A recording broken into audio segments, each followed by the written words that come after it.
শুভ সকাল বন্ধুরা, কেমন আছেন?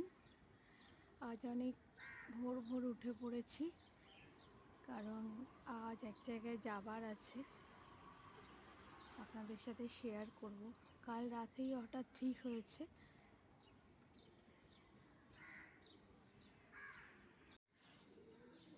তাড়াতাড়ি রেডি হয়ে নিই, বেরোতে হবে। আপনাদেরকেও বলবো আমি কোথায় যাচ্ছি।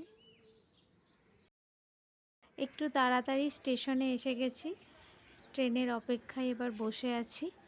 এখান থেকে প্রথমে শিয়ালদা যাব, শিয়ালদা ট্রেনের অপেক্ষায় আছি। ট্রেন কিছুক্ষণের মধ্যেই চলে আসবে।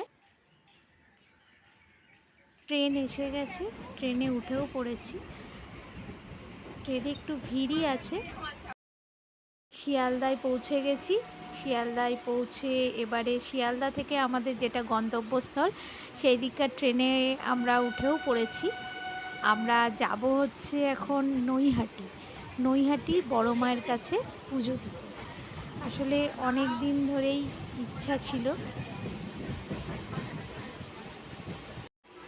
শিয়ালদা থেকে এসে এবার ট্রেনটা বিধাননগর স্টেশন ছাড়ছে। অনেক দিন ধরেই নৈহাটি বড় মায়ের কাছে পুজো দিতে যাবার ইচ্ছা ছিল, কিন্তু সময় হয়ে উঠছিল না। হঠাৎ কাল রাতেই ঠিক হয়েছে।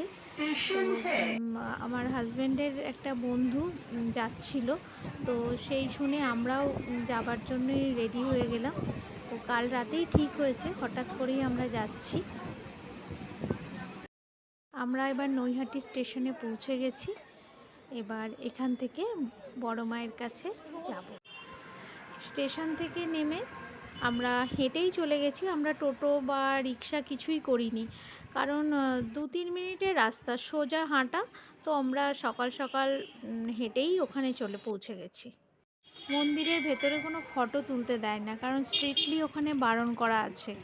তো ওই জন্য আমরা ভেতরে কোনো ছবি তুলতে পারিনি। বাইরে এসে একটু মায়ের মন্দিরের বাইরের ছবিটা তুলছি।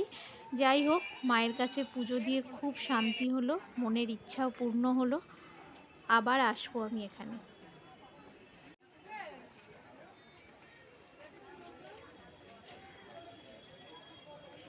বাড়ি ফেরার জন্য আবার নৈহাটি স্টেশনে এসে গেছি।